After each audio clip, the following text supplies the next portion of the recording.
ஒவ்வொரு டைமும் வெளிநாட்டுக்கு டூர் போயிட்டு வர்றப்பெல்லாம் அத்தனை கோடி முதலீடு இத்தனை கோடி முதலீடு சிஎம் அவர்கள் சிரிச்சுக்கிட்டே சொல்லுவாரு. சிஎம் சார் மனசை தொட்டு சொல்லுங்க, வெளிநாட்டு முதலீடா இல்ல வெளிநாட்டுல முதலீடா? ஒட்டுமொத்த தமிழ்நாட்டுக்கும் முதலீடா இல்ல உங்க குடும்பத்தோட முதலீடு வெளிநாட்டுக்கு போகுதா?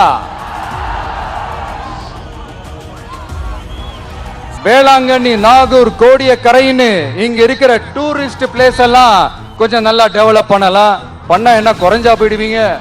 வேதாரண்யம் பகுதியில் உப்பு ஏற்றுமதி செய்யறதுக்கு வசதியை செஞ்சு கொடுக்கலாம், செஞ்சாங்களா? நாகூர் ஆண்டவர் அரசு மருத்துவமனையில பிரசவம் பார்க்கிற டாக்டரே இல்லையா?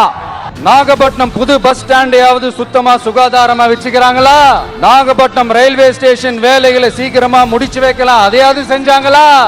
இதெல்லாம் எதுவுமே செய்யாம எல்லாத்தையும் செஞ்ச மாதிரியே அதையும் பெரியமையா வேற சொல்லுவாங்க இவங்க.